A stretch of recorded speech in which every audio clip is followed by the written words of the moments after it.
ദീപകം ഹൃദയോദ്ദീപകം ജീവദായകം.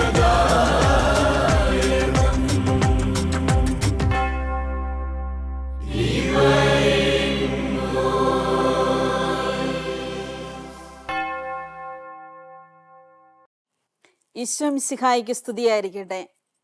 Divine voice വചന ശുശ്രൂഷയിലേക്ക് എല്ലാ ഗുഡ്നസ് ടി വി മാന്യപ്രേക്ഷകർക്കും ഹൃദ്യമായ സ്വാഗതം ആശംസിക്കുന്നു.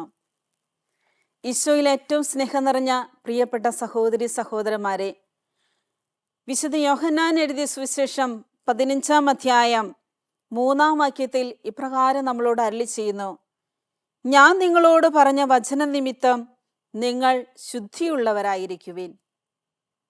ഞാൻ നിങ്ങളോട് പറഞ്ഞ വചന നിമിത്തം നിങ്ങൾ ശുദ്ധിയുള്ളവരായിരിക്കുവിൻ.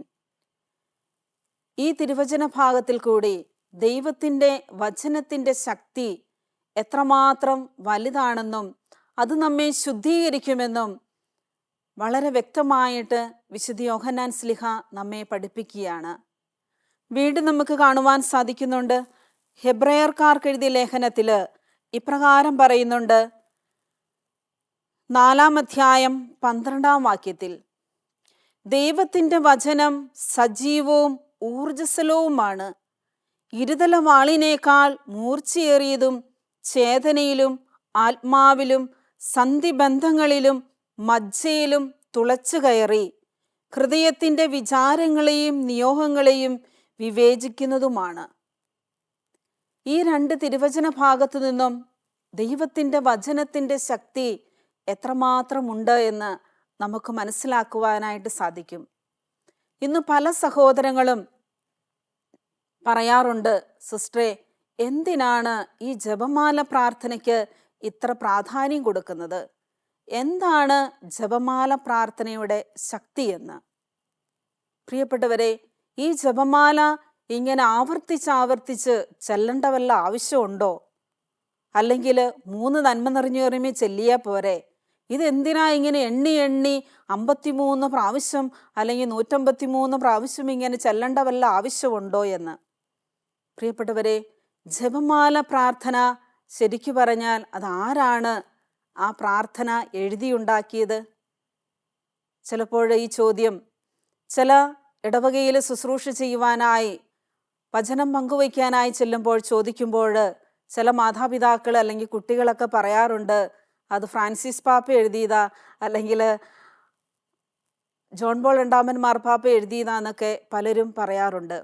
എന്നാൽ ദൈവത്തിൻ്റെ വചനമാണ് ജപമാല പ്രാർത്ഥന. ഇതാരും എഴുതിയുണ്ടാക്കിയ ഒരു പ്രാർത്ഥനയല്ല. ദൈവത്തിൻ്റെ ഈ വചനം, ആ വചനമാണ് നമ്മൾ ഉരുവിട്ടു പ്രാർത്ഥിക്കുന്നത്. നമുക്കറിയാം, നന്മ നിറഞ്ഞ മറിയമേ സ്വസ്തി, കർത്താവ് നിന്നോടുകൂടെ, നീ സ്ത്രീകളിൽ അനുഗ്രഹീതയാണ്. ഇതാരോട് പറഞ്ഞതാണ്? ദൈവത്തിൻ്റെ ദൂതൻ പരിശുദ്ധി അമ്മയോട് പറഞ്ഞതാണ്. എലിസബത്ത് പുണ്യവതിയുടെ അടുത്ത് അവളെ ശുശ്രൂഷിക്കുവാനായി പരിശുദ്ധി അമ്മ തിടുക്കത്തിൽ ഓടിപ്പോകുന്നുണ്ട്. ഈശോയുടെ ജനന വാർത്ത പരിശുദ്ധി അമ്മയെ അറിയിക്കുന്നതോടൊപ്പം പരിശുദ്ധി അമ്മ ഇതെങ്ങനെ സംഭവിക്കുമെന്ന് ചോദിക്കുമ്പോൾ ദൈവത്തിൻ്റെ ദൂതൻ അവളോട് പറയുന്നുണ്ട്, എലിസബത്ത് ഇന്ന് ഗർഭിണിയാണ്. അതറിഞ്ഞ നിമിഷത്തിൽ പരിശുദ്ധി അമ്മ ദൈവത്തിൻ്റെ ദൂതനോട് ഇതാ കർത്താവിൻ്റെ ദാസി എന്ന് പറഞ്ഞതിന് ശേഷം ഉടൻ തന്നെ തിടുക്കത്തിൽ എലിസബത്തിൻ്റെ തൻ്റെ ഇളയമ്മയെ കാണുവാനായിട്ട്, അവളെ ശുശ്രൂഷിക്കുവാനായിട്ട് വാർദ്ധക്യത്തിലായിരിക്കുന്ന ഇളയമ്മ ഗർഭിണിയാണെന്നറിഞ്ഞപ്പോൾ അമ്മയ്ക്കിപ്പോൾ തൻ്റെ സഹായം അമ്മയുടെ കൂടെ ആരുമില്ല എന്ന് മനസ്സിലാക്കി പരിശുദ്ധി അമ്മ ശുശ്രൂഷാ മനോഭാവത്തോടുകൂടി രാജാതിരാജനായ യേശുവിൻ്റെ അമ്മയാണെന്നോ ഒന്നും നോക്കാതെ എളിമയുടെ ശുശ്രൂഷ ചെയ്യുവാനായി മറ്റു പല ജോലിക്കാരും ചെയ്യുന്ന ആ ഏറ്റവും തരം താന്ന ആ ജോലി ചെയ്യുവാനായി തൻ്റെ ഇളയമ്മയുടെ അടുക്കിലേക്ക് ഓടിപ്പോകുന്ന പരിശുദ്ധി അമ്മയെ നമുക്ക് കാണുവാൻ സാധിക്കുന്നുണ്ട്. പരിശുദ്ധി അമ്മ അവിടെ ചെന്നപ്പോൾ എലിസബത്ത് തൻ്റെ ഉദരത്തിലുണ്ടായിരുന്ന ശിശു പരിശുദ്ധാത്മാവിനാൽ നിറഞ്ഞു. അവൾക്ക് മനസ്സിലായി, എൻ്റെ അടുത്ത് വന്നിരിക്കുന്നത് യേശുവിൻ്റെ അമ്മയാണെന്ന്. അവിടുന്നാണ് എലിസബത്ത് പറയുന്നത്, നിന്റെ ഉദരഫലം അനുഗ്രഹീതമാണ്, യേശുവിൻ്റെ അമ്മ എൻ്റെ അടുത്ത് വരുവാനുള്ള ഭാഗ്യം എനിക്ക് എവിടെ നിന്നാണ് ലഭിച്ചതെന്ന്. പ്രിയപ്പെട്ടവരെ, ഈ എലിസബത്ത് പറയുന്ന ദൈവത്തിൻ്റെ വചനം തന്നെയാണ് നന്മ നിറഞ്ഞ മറിയമേ പ്രാർത്ഥനയിൽ നമ്മൾ വീണ്ടും പ്രാർത്ഥിക്കുന്നത്. ഇങ്ങനെ നന്മ നിറഞ്ഞ മറിയമേ എന്ന പ്രാർത്ഥന ബൈബിളിൽ ഉദ്ധരിച്ചിട്ടുള്ള 2 വചനഭാഗമാണ്. ഈ ദൈവത്തിൻ്റെ വചനമാണ് നമ്മൾ നന്മ നിറഞ്ഞ മറിയമേ എന്ന പ്രാർത്ഥനയിൽ കൂടി ആവർത്തിച്ച് പ്രാർത്ഥിക്കുന്നത്. അപ്പോൾ ഈ വചനം നമ്മൾ എത്ര ആവർത്തിച്ച് പ്രാർത്ഥിക്കുന്നുവോ അത്രമാത്രം വചനത്തിൻ്റെ ശക്തിയാണ്, പരിശുദ്ധാത്മാവിൻ്റെ ശക്തി ആ വചനത്തിൽ കൂടി നമ്മളിലേക്ക് കടന്നു വരുന്നു. പിന്നെ പരിശുദ്ധ മറിയമേ തമ്പുരാൻ്റെ അമ്മേ, പാപികളായ ഞങ്ങൾക്ക് വേണ്ടി അമ്മ തിരുക്കുമാരനോട് പ്രാർത്ഥിക്കണമേ എന്ന് നമ്മൾ അമ്മയുടെ മധ്യസ്ഥം യാചിക്കുകയാണ് ചെയ്യുന്നത്. അല്ലാതെ ഈ നന്മ നിറഞ്ഞ മറിയുമെന്ന പ്രാർത്ഥനയോ ജപമാല പ്രാർത്ഥനയോ പരിശുദ്ധി അമ്മയെ ബഹുമാനിക്കാനോ സ്നേഹിക്കാനോ ആദരിക്കുവാനോ ഉള്ള ഒരു പ്രാർത്ഥന മാത്രമല്ല. ഈ ജപമാല പ്രാർത്ഥനയിൽ നമ്മൾ ഏറ്റവും കൂടുതൽ പ്രാർത്ഥിക്കുന്നത് ദൈവത്തിൻ്റെ വചനമാണ്. ദൈവവചനമാണ് നമ്മൾ ഉരുവിട്ട് പ്രാർത്ഥിക്കുന്നത്. സ്വർഗസ്ഥനായ പിതാവേ എന്ന പ്രാർത്ഥന ഈശോ പഠിപ്പിച്ചതാണ്, സ്വർഗസ്ഥനായ ഞങ്ങളുടെ പിതാവേ എന്ന്. ആ പ്രാർത്ഥന ഈശോ നമ്മളെ പഠിപ്പിച്ചതാണെന്ന് വളരെ വ്യക്തമായിട്ട് നമുക്കറിയാം. ഇതിലുള്ള ഓരോ പ്രാർത്ഥനകളും ഓരോ രഹസ്യങ്ങളും ഈശോയുടെ ജനനം മുതൽ ഈശോയുടെ പരസ്യജീവിതം, ഈശോയുടെ സഹന ജീവിതം, ഈശോയുടെ ഉത്ഥാന ജീവിതം, ഇങ്ങനെ 4 രഹസ്യങ്ങളായിട്ടാണ് നമ്മൾ ജപമാല പ്രാർത്ഥനയിലെ രഹസ്യങ്ങളിൽ കൂടി പ്രാർത്ഥിക്കുന്നത്. അത് ഈശോയുടെ ജീവിത രഹസ്യങ്ങളാണ്. ജനനം മുതൽ മരണം വരെ ഉത്ഥാനം വരെയുള്ള കാലഘട്ടങ്ങളെക്കുറിച്ചാണ് നമ്മൾ ധ്യാനിക്കുകയും പ്രാർത്ഥിക്കുകയും ചെയ്യുന്നത്. അതൊരിക്കലും അവിടെ പരിശുദ്ധി അമ്മയെക്കുറിച്ച് നമ്മൾ അവിടെ ധ്യാനിക്കുന്നില്ല. അതുകൊണ്ടാണ് ജോൺ ബോൺ രണ്ടാമൻ മാർപ്പാപ്പ പറയുന്നത്, ജപമാല നമ്മൾ പ്രാർത്ഥിക്കുമ്പോൾ ഈശോയുടെ തിരുമുഖമാണ് നമ്മൾ ധ്യാനിക്കുന്നത് എന്ന്. ജപമാല പ്രാർത്ഥനകളിൽ കൂടി ഈശോയുടെ തിരുമുഖം ധ്യാനിച്ചുകൊണ്ടുള്ള പ്രാർത്ഥനയാണ് ജപമാല പ്രാർത്ഥന. അപ്പോൾ ജപമാല പ്രാർത്ഥനയുടെ ശക്തി എന്താണെന്ന് ചോദിച്ചാൽ അത് ദൈവത്തിൻ്റെ വചനമാണ്. പരിശുദ്ധി അമ്മയോട് നമ്മൾ മധ്യസ്ഥം വഹിക്കുക മാത്രമാണ് ചെയ്യുന്നത്. നമ്മൾ അമ്മയോട് മധ്യസ്ഥം യാചിക്കുമ്പോൾ അമ്മ നമുക്ക് വേണ്ടി പ്രാർത്ഥിക്കുന്നു. നമ്മുടെ നിയോഗങ്ങളും നമ്മുടെ പ്രാർത്ഥനകളും അമ്മ ഈശോയുടെ സന്നിധിയിൽ എത്തിക്കുന്നു. ദൈവപിതാവിൻ്റെ പക്കൽ നമുക്ക് വേണ്ടി മാധ്യസ്ഥം വഹിക്കുവാൻ യേശുവുണ്ട്. അതുപോലെ യേശുവിൻ്റെ പക്കൽ നമുക്ക് വേണ്ടി മാധ്യസ്ഥം വഹിക്കുന്ന അമ്മയാണ് പരിശുദ്ധി അമ്മ. നമുക്ക് കുടുംബജീവിതത്തിലേക്ക് നോക്കിയാൽ നമുക്ക് കാണാൻ സാധിക്കും. ചില കുടുംബങ്ങളിലൊക്കെ കൊച്ചുമക്കള് അമ്മയുടെ അടുക്കൽ വന്ന് പറയും, അമ്മേ എനിക്ക് അതില്ല ഇതില്ല, അമ്മ അപ്പച്ചനോട് പറഞ്ഞിട്ട് എനിക്കത് മേടിച്ചതായെന്ന്. അങ്ങനെ അമ്മ അപ്പച്ചൻ്റെ മൂടും തരമൊക്കെ നോക്കി നല്ല സന്തോഷമായിട്ടിരിക്കുന്ന സമയത്ത് അമ്മ പറയും, മക്കൾക്ക് ആ സാധനമില്ല, അല്ലെങ്കിൽ അതില്ല, നിങ്ങളതൊന്ന് മേടിച്ചു കൊടുക്ക്. അപ്പം അമ്മ വന്ന് പറയുമ്പോൾ അപ്പന് മനസ്സിലാകും അത് കൊച്ചിന് ആവശ്യമുള്ള കാര്യമാണ്, അല്ലെങ്കിൽ വെറുതെ കൊച്ചിന് ആവശ്യമില്ലാത്തതല്ല, കൊച്ചിന് അപകടം വരുന്ന, കൊച്ചിന് ബുദ്ധിമുട്ടുണ്ടാക്കുന്ന ഒരു കാര്യം അമ്മ വന്ന് പറയത്തില്ല എന്ന് അപ്പനറിയാം. അതുകൊണ്ട് അമ്മ വന്ന് പറയുമ്പോൾ അപ്പനത് നയം നോക്കി കാര്യമൊക്കെ മനസ്സിലാക്കി 2 പേരും കൂടി ആലോചിച്ച് അത് അപ്പോൾ തന്നെ മേടിച്ചു കൊണ്ടുപോയി കൊടുക്കും. ഇത് തന്നെയാണ് നമ്മൾ പരിശുദ്ധി അമ്മയോട് പ്രാർത്ഥിക്കുമ്പോൾ മക്കളായ നമ്മുടെ ആവശ്യങ്ങൾ അത് ദൈവഹിതമാണോ, നമുക്ക് വേണ്ടതാണോ, അത് കിട്ടിയാൽ നമ്മൾ അതിനെ എങ്ങനെ ഉപയോഗിക്കും എന്നൊക്കെ അമ്മ മനസ്സിലാക്കി നമ്മുടെ പ്രാർത്ഥന യേശുവിൻ്റെ പക്കൽ എത്തിച്ചു കൊടുക്കുന്ന ഒരു മീഡിയേറ്ററാണ് പരിശുദ്ധി അമ്മ. ഒരു അഭിഭാഷകയാണ് പരിശുദ്ധി അമ്മ, ഒരു മധ്യസ്ഥയാണ് പരിശുദ്ധി അമ്മ. പിന്നെ ഒരിക്കൽ ഞാൻ ഓർക്കുന്നുണ്ട്, ഇടവകയിൽ ധ്യാനിപ്പിച്ചുകൊണ്ടിരിക്കുമ്പോൾ കൊച്ചുകുട്ടികളൊക്കെ ഇങ്ങനെ നിരന്നിരിപ്പുണ്ട്. അപ്പോൾ അവരോട് ഞാൻ ചോദിച്ചു, നിങ്ങളുടെയൊക്കെ വീട്ടിൽ മധ്യസ്ഥ പ്രാർത്ഥന ജപമാല പ്രാർത്ഥന സന്ധ്യാസമയത്ത് നടത്താറുണ്ടോ എന്ന്. അപ്പോൾ ഒരു കൊച്ചു എഴുന്നേറ്റ് നിന്നിട്ട് പറഞ്ഞു, സിസ്റ്റർ എൻ്റെ വീട്ടിലുണ്ട്, എൻ്റെ വീട്ടിൽ പരസ്യവും രഹസ്യവും ഒന്നിച്ചാണ് നടത്തുന്നത് എന്ന്. അപ്പം ഞാൻ ചോദിച്ചു, അതെങ്ങനെയാ, ജപമാല പ്രാർത്ഥനയിൽ എവിടെയാ പരസ്യമുള്ളത്? രഹസ്യമുണ്ട് എന്നെനിക്കറിയാം, ഈശോയുടെ ജീവിത രഹസ്യങ്ങൾ നമ്മൾ ധ്യാനിക്കുന്നുണ്ട്. അപ്പം ഞാൻ ചോദിച്ചു, മോനെ ഒന്ന് എക്സ്പ്ലെയിൻ ചെയ്യാവോ, എന്താ മോൻ ഉദ്ദേശിക്കുന്ന ഈ രഹസ്യവും പരസ്യവും എന്ന്. അപ്പോഴവൻ പറയുകയാണ്, സിസ്റ്ററെ, വീട്ടിൽ മമ്മി 6:30 മുതൽ ജപമാല ചെല്ലാൻ തുടങ്ങും. അതെങ്ങനെയാണ് ചെല്ലുന്നതെന്നറിയാവോ? അതായത് TV ഓണാക്കി വെക്കും. 6:30 മുതൽ സീരിയൽ തുടങ്ങും. സീരിയലിൻ്റെ ഇടയിൽ ഒരു 5 മിനിറ്റ് സമയം പരസ്യമുണ്ട്. ഈ പരസ്യത്തിൻ്റെ സമയത്ത് ഞങ്ങൾ 10 നന്മ നിറഞ്ഞവർ ചൊല്ലി തീർക്കും. അങ്ങനെ സീരിയൽ തീരുന്നിടം വരെ ഞങ്ങൾ ജപമാലയും ചൊല്ലും, സീരിയലും കാണും, പരസ്യവും കാണും, രഹസ്യവും ചൊല്ലും. ഇതാണ് ഞങ്ങളുടെ വീട്ടിലെ ജപമാല പ്രാർത്ഥനയെന്ന്. പ്രിയപ്പെട്ടവരെ, ഇതുപോലെ പലപ്പോഴും നമ്മുടെയൊക്കെ കുടുംബത്തിൽ ജപമാല പ്രാർത്ഥനയുടെ പ്രാധാന്യം എന്താണെന്നോ, ഇന്നത്തെ ഈ മീഡിയയും TV-യും മൊബൈലൊക്കെ വന്നതോടുകൂടി സീരിയലിൻ്റെയൊക്കെ അതിപ്രസരണവും സിനിമയൊക്കെ വീട്ടിൽ ഏത് സമയത്തും ലഭിക്കുന്ന അവസരം വന്നതോടുകൂടി അമ്മമാരുടെ പ്രാർത്ഥനകൾ ഇന്ന് അവരുടെ കരങ്ങളിൽ ജപമാലയ്ക്ക് പകരം മൊബൈലായി. പണ്ടൊക്കെയുള്ള കാർന്നോന്മാർ അമ്മച്ചിമാരുടെയൊക്കെ കയ്യിൽ എപ്പോഴും ജപമാല ഉരുവിട്ടുകൊണ്ട് വീട്ടുകളിലിരിക്കുന്ന അമ്മമാരെ നമുക്ക് കാണാൻ സാധിക്കും. ഏത് വീട്ടിലേക്ക് ചെന്നാലും പ്രായമായ അമ്മമാർ തൻ്റെ കട്ടിലിൽ ജപമാലയും പിടിച്ച് ജപമാല ഉരുവിട്ട് ദിവസം മുഴുവൻ എത്ര ജപമാല അവർ ചെല്ലാവോ അത്രയും ജപമാല പ്രാർത്ഥനകൾ ചൊല്ലി പ്രാർത്ഥിക്കുന്ന അമ്മമാരുണ്ട്. എന്നാൽ ഇന്ന് നമ്മുടെ ഭവനങ്ങളിലേക്ക് കയറി ചെല്ലുമ്പോൾ ഇന്ന് എത്ര വീടുകളിൽ ആരുടെയൊക്കെ കരങ്ങളിൽ ജപമാല പ്രാർത്ഥന ചെല്ലുന്നവരുണ്ട്? അതിനു പകരം ഇന്ന് പലപ്പോഴും TV മൊബൈലുമാ. ഏറ്റവും പ്രായമായ അമ്മമാർ മുതൽ ഏറ്റവും കൊച്ചുകുട്ടികളുടെ കരങ്ങളിൽ വരെ ഇന്ന് മൊബൈൽ ഫോണുകളാണ്. അത് കണ്ടുകൊണ്ടിരിക്കാനാണ് എല്ലാവർക്കും ആഗ്രഹം. ഞാൻ ഓർക്കുന്നുണ്ട്, എൻ്റെയൊക്കെ ഓർമ്മ വെച്ച നാളുകളിൽ ഞാൻ എൻ്റെ വല്യമ്മച്ചിയുടെ കൂടെയാണ് കിടന്നുകൊണ്ടിരുന്നത്. ഞങ്ങൾ വീട്ടിൽ 8 മക്കളായിരുന്നു. അതുകൊണ്ട് എൻ്റെ സീറ്റ് അമ്മച്ചിയുടെ വല്യമ്മച്ചിയുടെ കൂടെയാണ്. വല്യമ്മച്ചി 3 മണിയാകുമ്പോൾ എഴുന്നേറ്റ് പുലരി നിദ്ര എന്നുള്ള പ്രാർത്ഥന ചൊല്ലി ജപമാല ചൊല്ലും. അപ്പോൾ ഞാൻ ഈ ചെറിയ കൊച്ച് 1-ലും 2-ലൊക്കെ പഠിക്കുന്ന കൊച്ചാണെങ്കിൽ പോലും അമ്മച്ചി ഞങ്ങളെ എല്ലാവരെയും വിളിച്ചെഴുന്നേൽപ്പിക്കും. ബാക്കിയുള്ള എൻ്റെ ആങ്ങളമാരൊക്കെ പിന്നെ അമ്മച്ചിയെ വിളിച്ചേൽപ്പിച്ചാലും അവർ പിന്നെയും കിടന്നുറങ്ങും. പക്ഷെ എനിക്ക് ഉറങ്ങാൻ പറ്റത്തില്ല. അമ്മച്ചിയുടെ കൂടെ കിടക്കുന്നതുകൊണ്ട് അമ്മച്ചി എന്നെ ഏൽപ്പിച്ചിരുത്തി ജപമാല ചെല്ലിപ്പിക്കും. ഉച്ച സമയത്ത് 3 മണി സമയത്ത് അമ്മച്ചി കുരിശിൻ്റെ വഴി ചെല്ലും. പൊരിഞ്ഞ വെയിലത്ത് ഞങ്ങൾ മലയിലേക്ക് കയറി നടന്നുകൊണ്ടൊക്കെ കുരിശിൻ്റെ വഴി ചൊല്ലി കല്ലിലും മുള്ളിലൊക്കെ മുട്ടുകുത്തിച്ചൊക്കെ കുരിശിൻ്റെ വഴിയൊക്കെ ചെല്ലിച്ച കാലം ഞാൻ ഓർക്കുന്നുണ്ട്. ഇന്ന് പ്രിയപ്പെട്ടവരെ, ഇതുപോലെ കൊച്ചുമക്കളെ പ്രാർത്ഥിപ്പിക്കുവാനായിട്ടൊക്കെ പഠിപ്പിക്കുവാൻ എത്ര മാതാപിതാക്കൾ, എത്ര പ്രായം ചെന്ന അമ്മമാർ അതിന് തയ്യാറാകുന്നുണ്ട്.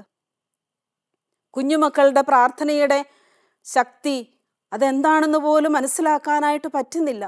പലപ്പോഴും അവരുടെ കരങ്ങളിൽ ജപമാലയ്ക്ക് പകരം മൊബൈൽ ഫോണുകളാണ്. അതുകൊണ്ട് തന്നെയാണ് ജോൺ പോൾ രണ്ടാമൻ മാർപ്പാപ്പ വർഷങ്ങൾക്ക് മുമ്പേ തൻ്റെ ചാക്രി ലേഖനത്തിൽ ഇപ്രകാരം പറയുന്നുണ്ട്: ഇന്ന് സമൂഹത്തിൽ, ലോകം മുഴുവനിലും, കുടുംബങ്ങളിലും, വ്യക്തി ജീവിതത്തിലും അനുഭവിച്ചു കൊണ്ടിരിക്കുന്ന എല്ലാ തിന്മയുടെ ശക്തികൾക്കും കാരണം ജപമാലയില്ലാത്ത ശൂന്യമായ കരങ്ങളാണ് എന്ന്.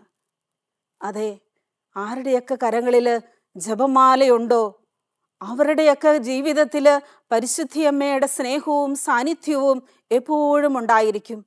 അമ്മ അവർക്ക് വേണ്ടി നിരന്തരം പ്രാർത്ഥിച്ചു കൊണ്ടിരിക്കും.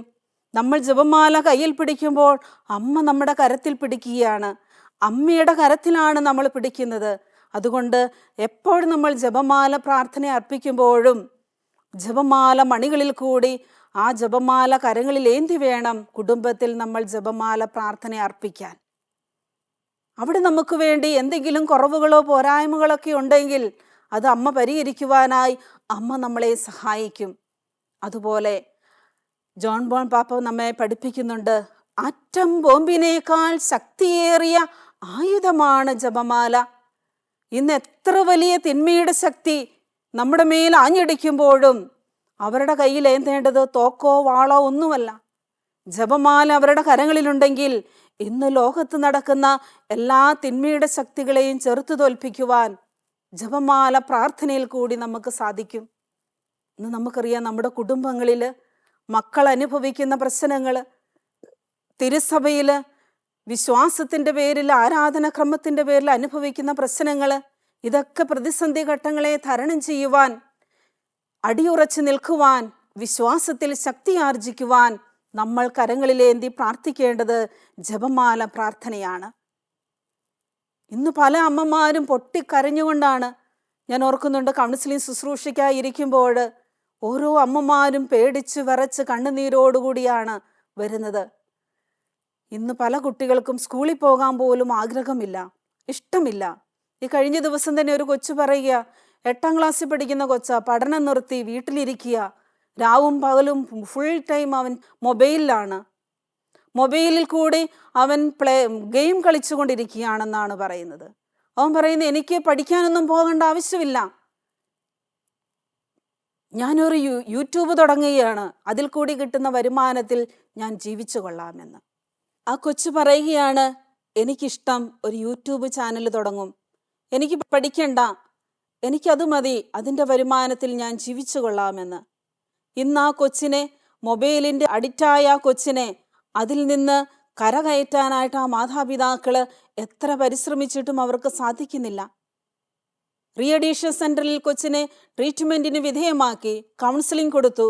പക്ഷേ കൊച്ചു വയലൻ്റായി. ഈ മൊബൈൽ കൊടുത്തില്ലെങ്കിൽ പിന്നെ കൊച്ച് എന്താ ചെയ്യുന്നതെന്ന് അവർക്ക് മനസ്സിലാക്കാനായിട്ട് സാധിക്കത്തില്ല. ഇതുപോലെ ഒരുപാട് കുടുംബങ്ങളിൽ ഇന്ന് ഒരുപാട് കുഞ്ഞുങ്ങളുടെ, യുവജനങ്ങളുടെ ജീവിതത്തിൽ മൊബൈലിൻ്റെ അഡിക്ഷൻ മൂലം മാനസികമായി തകർന്നുകൊണ്ടിരിക്കുകയാണ്.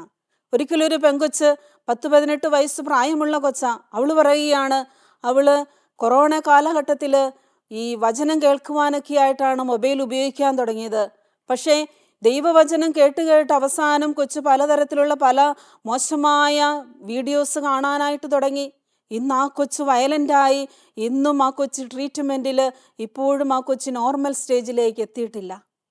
പ്രിയപ്പെട്ടവർ, ഇതുപോലെ റീഅഡിക്ഷൻ സെൻ്ററുകളുടെ എണ്ണം കൂടിക്കൊണ്ടിരിക്കുകയാണ്, കുട്ടികളുടെ എണ്ണവും കൂടിക്കൊണ്ടിരിക്കുകയാണ്. മൊബൈലിൻ്റെ ദുരുപയോഗത്തിൽ നിന്ന് ഇന്നത്തെ തലമുറയെ, ഇന്നത്തെ കുഞ്ഞുങ്ങളെ, ഇന്നത്തെ യുവതിയുവാക്കളെ നമുക്ക് രക്ഷിക്കുവാനായിട്ട് നമ്മളെ കൊണ്ട് ആരെ കൊണ്ടും സാധിക്കത്തില്ല. ദൈവത്തിന് മാത്രമേ സാധിക്കുകയുള്ളൂ. പരിശുദ്ധി അമ്മയുടെ ശക്തിയിൽ ആശ്രയിച്ചുകൊണ്ട് നമ്മുടെ മക്കളെ എങ്ങനെ, എത്ര നമ്മൾ കോഴി കുഞ്ഞുങ്ങളെ പൊതിഞ്ഞു പിടിക്കുന്ന പോലെ നമ്മൾ എത്ര പൊതിഞ്ഞു പിടിച്ച് സംരക്ഷിക്കാൻ നോക്കിയാലും നമ്മുടെ മക്കളെ സംരക്ഷിക്കാൻ നമുക്ക് പറ്റാത്ത ഒരു മീഡിയയുടെ അതിപ്രസരണത്തിലാണ് നമ്മൾ ഇന്ന് കാലഘട്ടത്തിൽ ജീവിക്കുന്നത്. ഇവിടെ നമുക്ക് ചെയ്യാൻ പറ്റുന്ന ഒറ്റയൊരു കാര്യം മാത്രമേ ഉള്ളൂ. മാതാപിതാക്കളായ നിങ്ങളുടെ കരങ്ങളിൽ ഏന്തേണ്ടത്, നിങ്ങളുടെ മൊബൈൽ നിങ്ങൾ താഴെ വെച്ചിട്ട്, മീഡിയ നിങ്ങൾ ഓഫാക്കിയിട്ട്, നിങ്ങൾ കരങ്ങളിലേന്തി നിങ്ങളുടെ പ്രിയപ്പെട്ട മക്കൾക്ക് വേണ്ടി ആദ്യ കാലഘട്ടത്തിൽ നമ്മുടെ കാർന്നോമാരായ അമ്മമാർ പ്രാർത്ഥിച്ചിരുന്നത് പോലെ ജപമാല മണികൾ, ജപമാല ചൊല്ലി പ്രാർത്ഥിക്കാൻ അമ്മമാരായ നിങ്ങൾ, മാതാപിതാക്കളായ നിങ്ങൾ തയ്യാറാകുകയാണെങ്കിൽ തീർച്ചയായും നമ്മുടെ മക്കളെ, യുവതിയുവാക്കളെ ഈ മീഡിയയുടെ അല്ലെങ്കിൽ ഇതുപോലുള്ള മൊബൈലിൻ്റെ അഡിക്ഷനിൽ നിന്നൊക്കെ ഇന്നത്തെ കാലഘട്ടത്തിൽ നമ്മുടെ കുഞ്ഞുങ്ങളെ വിശ്വാസ ജീവിതത്തിൽ രക്ഷിക്കുവാനായിട്ട് നമുക്ക് സാധിക്കണമെങ്കിൽ വിശുദ്ധ കുർബാനയിൽ നിന്ന് ശക്തി സ്വീകരിച്ചുകൊണ്ട്, പരിശുദ്ധിയമ്മയുടെ മധ്യസ്ഥം അപേക്ഷിച്ചുകൊണ്ട് കുടുംബങ്ങളിൽ നിരന്തരമായി ജപമാല പ്രാർത്ഥനകൾ ചൊല്ലി നിങ്ങൾ പ്രാർത്ഥിക്കുകയാണെങ്കിൽ മാത്രമേ നമുക്ക് നമ്മുടെ ഒരു തലമുറയെ രക്ഷിക്കുവാനായിട്ട് സാധിക്കുകയുള്ളൂ. അതിനുവേണ്ടി നമുക്കൊരു തീരുമാനമെടുക്കാം. ലോകം മുഴുവനുമുള്ള എല്ലാ യുവതിയുവാക്കളെയും കുഞ്ഞുമക്കളെയും, മൊബൈലിന് അഡിക്റ്റായി കഴിയുന്ന എല്ലാ മക്കളെയും, മീഡിയയ്ക്ക് അഡിക്റ്റായി കഴിയുന്ന എല്ലാ മക്കളെയും ഇതിൽ നിന്ന് രക്ഷപ്പെടുത്തുവാനായിട്ട് നമുക്ക് ജപമാല മാസത്തിൽ പരിശുദ്ധി അമ്മയുടെ മധ്യസ്ഥം അപേക്ഷിച്ചുകൊണ്ട് ജപമാല കരങ്ങളിലെടുത്ത് ദിവസവും ജപമാല പ്രാർത്ഥനകൾ എത്ര ജപമാല നമുക്ക് ചെല്ലാൻ പറ്റുമോ അത്രമാത്രം ജപമാലകൾ ചൊല്ലി നമുക്ക് ലോകം മുഴുവനുമുള്ള ദൈവമക്കൾക്ക് വേണ്ടി നമുക്ക് പ്രാർത്ഥിക്കാം എന്നുള്ള തീരുമാനം നമുക്കെടുക്കാം. പ്രിയപ്പെട്ടവരെ, നമുക്കറിയാം,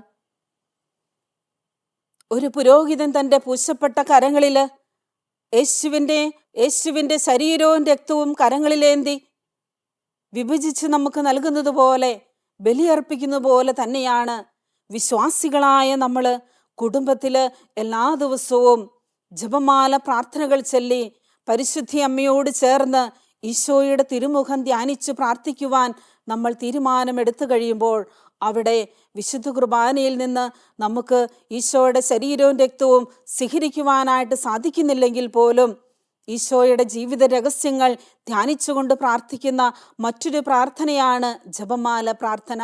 ഈ പ്രാർത്ഥന ദിവസവും പ്രഭാതത്തിലെ നമ്മൾ എഴുന്നേറ്റ് പ്രാർത്ഥിക്കുവാൻ തുടങ്ങുകയാണെങ്കിൽ നമ്മുടെ കുടുംബങ്ങളിൽ നമ്മുടെ കുഞ്ഞുങ്ങൾക്ക് വേണ്ടി ഇന്നവരെ നശിപ്പിക്കുന്ന ഈ മീഡിയയുടെയും അതുപോലെയുള്ള മൊബൈലിൻ്റെയൊക്കെ അഡിക്ഷനിൽ നിന്ന് കുഞ്ഞുങ്ങളെ രക്ഷിക്കുവാനായിട്ട് നമുക്ക് സാധിക്കുകയുള്ളൂ.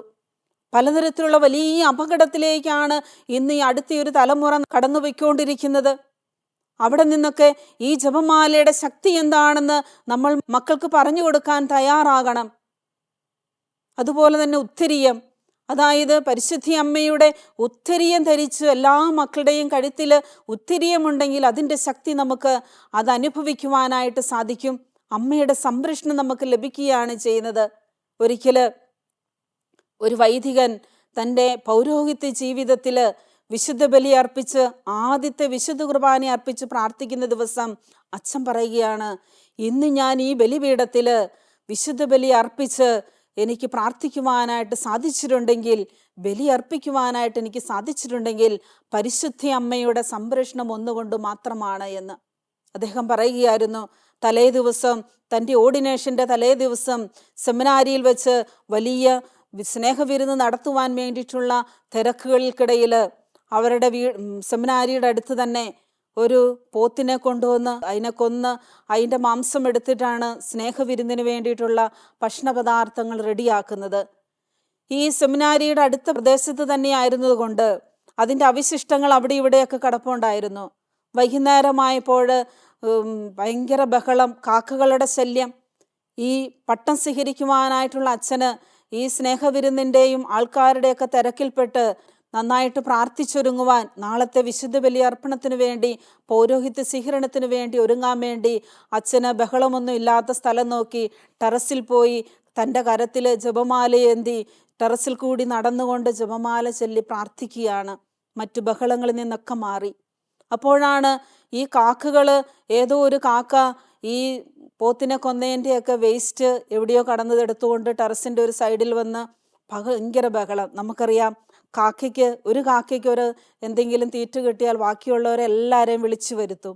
ഇങ്ങനെ ഈ കാക്ക കാറി കാറി മറ്റുള്ളവരെല്ലാം വിളിച്ചു വരുത്തി ഭയങ്കര ബഹളം ടെറസിൻ്റെ സൈഡിൽ. ഇത് കണ്ടപ്പോൾ ഒരു വിരുന്നുകാരും ഗസ്റ്റൊക്കെ വരുന്ന സമയമായി കാക്കകളുടെ ശല്യം മാറാൻ വേണ്ടി കുശിനിക്കാരൻ ടെറസിൻ്റെ താഴെ നിന്നുകൊണ്ട് മുകളിലേക്ക് ഒരു ചെറിയ കൈത്തോക്ക് കൊണ്ട് ഒരു വെടിവെക്കുകയാണെങ്കിൽ കാക്കകളൊക്കെ പറന്നു പോകുമല്ലോ എന്ന് കരുതി ഇദ്ദേഹം വെടിവെച്ചു. ഈ വെടിയുടെ ശബ്ദം കേൾക്കുമ്പോൾ തന്നെ വലിയൊരു കാറിച്ച കേട്ടുകൊണ്ട് എല്ലാവരും ടെറസിലേക്ക് ഓടി വന്നു. എന്താണ്, വെടി പൊട്ടുന്നതും കേട്ടു, ഒരു മനുഷ്യൻ്റെ കാറിച്ചയും കേട്ടു. എന്താ സംഭവിച്ചെന്നറിയാൻ താഴെയുണ്ടായിരുന്ന എല്ലാവരും ഓടി വന്ന് ടെറസിൽ നോക്കുമ്പോൾ കാണുന്നത് ഇതാ, ആർക്ക് വേണ്ടിയാണോ, ആരുടെ പൗരോഹിത്യ ശുശ്രൂഷയ്ക്ക് വേണ്ടിയിട്ടാണോ ഈ സ്നേഹവിരുന്നൊക്കെ ഒരുക്കുന്നതും ഈ ആഘോഷങ്ങളൊക്കെ നടത്തുന്നത്, ആ ഡീക്കൻ ഇതാ ടെറസിൽ കമ്മന്നടിച്ച് കിടപ്പുണ്ട്, ബോധം കെട്ട്. ഇദ്ദേഹത്തിൻ്റെ നെഞ്ചിലാണ് വെടി ഏറ്റത്. അദ്ദേഹത്തിൻ്റെ നെഞ്ചിലേറ്റ വെടിയുണ്ട എല്ലാവരും നോക്കുമ്പോൾ നെഞ്ചിൽ വെടിയുണ്ട് എന്നും കാണുന്നില്ല. അത് അദ്ദേഹത്തിന് കമ്മന്നു കിടന്ന ഈ ഡീക്കനെ തിരിച്ചു കിടത്തിയിട്ട് എല്ലാവരും നോക്കുമ്പോൾ കാണുന്നത് ഡീക്കൻ ബോധം കെട്ട് കിടപ്പുണ്ട്. പക്ഷേ വെടിയുണ്ടയും ഇദ്ദേഹത്തിൻ്റെ കഴുത്തിൽ ധരിച്ചിരുന്ന ഉത്തിരിയം, ആ ഉത്തിരിയത്തിൽ മാതാവിൻ്റെ ആ ഫോട്ടോയിൽ ഇതാ അദ്ദേഹത്തിൻ്റെ നെഞ്ചിലേക്ക് തുളച്ചു കയറാനായിട്ട് പോയ ആ വെടിയുണ്ട ആ ഉത്തിരിയത്തെ പറ്റിപ്പിടിച്ച് അത് പൊട്ടിക്കിടപ്പുണ്ട്. പ്രിയപ്പെട്ടവരെ, ഇദ്ദേഹം പറയുകയാണ്, ഈ അച്ഛൻ പറയുകയാണ്, എൻ്റെ ജീവിതത്തിൽ ഞാൻ അത് കഴുത്തിലൊരു ഉത്തിരിയം ധരിച്ചിരുന്നു, പക്ഷെ ഇതിന് ഇത്രമാത്രം ശക്തിയുണ്ട് എന്ന് എനിക്ക് അറിയില്ലായിരുന്നു. ഞാൻ ഇന്നലെയാണ് അതിൻ്റെ ശക്തി മനസ്സിലാക്കിയത് എന്ന്. ഇദ്ദേഹത്തിൻ്റെ കരങ്ങളിൽ ജപമാലയുണ്ടായിരുന്നു. ജപമാല ചൊല്ലി പ്രാർത്ഥിച്ചുകൊണ്ടാണ് ഈ ഡീക്കന് ഈ ടെറസിൽ കൂടി നടന്നിരുന്നത്. അങ്ങനെ ഈ കഴുത്തിൽ കിടന്നിരുന്ന ഉത്തിരിയത്തിൻ്റെ ശക്തിയും പരിശുദ്ധി അമ്മയുടെ സംരക്ഷണവും ജപമാലയുടെ ശക്തിയും ആ വൈദികൻ്റെ ജീവനെ രക്ഷിക്കുവാനായിട്ട് സാധിച്ചു. ഇതുപോലെ ഉത്തിരിയത്തിൻ്റെ ശക്തി മനസ്സിലാക്കിക്കൊണ്ട്, ജപമാലയുടെ ശക്തി മനസ്സിലാക്കിക്കൊണ്ട് അത് ധരിക്കുവാനും ജപമാല ചൊല്ലി പ്രാർത്ഥിക്കുവാനും നമുക്ക് തീരുമാനമെടുക്കാം. നമ്മുടെ കുടുംബങ്ങളെ, നമ്മുടെ മക്കളെ ദൈവകരങ്ങളിൽ സമർപ്പിച്ചുകൊണ്ട് പരിശുദ്ധമ്മയുടെ മധ്യസ്ഥം അപേക്ഷിച്ച് നമുക്ക് പ്രാർത്ഥിക്കാം. കണ്ണുകളടച്ച് കരങ്ങൾ കൂപ്പി പരിശുദ്ധ അമ്മയുടെ വിമല ഹൃദയത്തിലേക്ക് നമ്മളെ തന്നെ സ്നേഹപൂർവ്വം സമർപ്പിച്ചുകൊണ്ട്, അമ്മേ മാതാവേ, ഈ ലോകത്തിലെ എല്ലാവിധ തിന്മയുടെ ശക്തികളിൽ നിന്നും നാരകീയ ശക്തികളിൽ നിന്നും ഞങ്ങളെ സംരക്ഷിക്കുവാൻ അമ്മ ഞങ്ങൾക്ക് വേണ്ടി മാധ്യസ്ഥം വഹിക്കണമേ എന്ന് നമുക്ക് പ്രാർത്ഥിക്കാം. നമ്മുടെ എല്ലാ പ്രാർത്ഥനാ നിയോഗങ്ങളിലേക്കും അമ്മയുടെ മധ്യസ്ഥം അപേക്ഷിച്ചുകൊണ്ട്, നന്മ നിറഞ്ഞ മറിയമേ സ്വസ്തി, കർത്താവ് അങ്ങയുടെ കൂടെ, സ്ത്രീകളിൽ അങ്ങ് അനുഗ്രഹിക്കപ്പെട്ടവളാകുന്നു. അങ്ങയുടെ ദുരിതഫലമായി ഈശോ അനുഗ്രഹിക്കപ്പെട്ടവനാകുന്നു. പരിശുദ്ധ മറിയമ്മേ, തമ്പുരാൻ്റെ അമ്മേ, പാപികളായ ഞങ്ങൾക്ക് വേണ്ടി എപ്പോഴും ഞങ്ങളുടെ മരണസമയത്തും തമ്പുരാനോട് അപേക്ഷിക്കണമേ. ആമേൻ. പിതാവിൻ്റെയും പുത്രൻ്റെയും പരിശുദ്ധാത്മാവിൻ്റെയും നാമത്തിൽ ആമേൻ.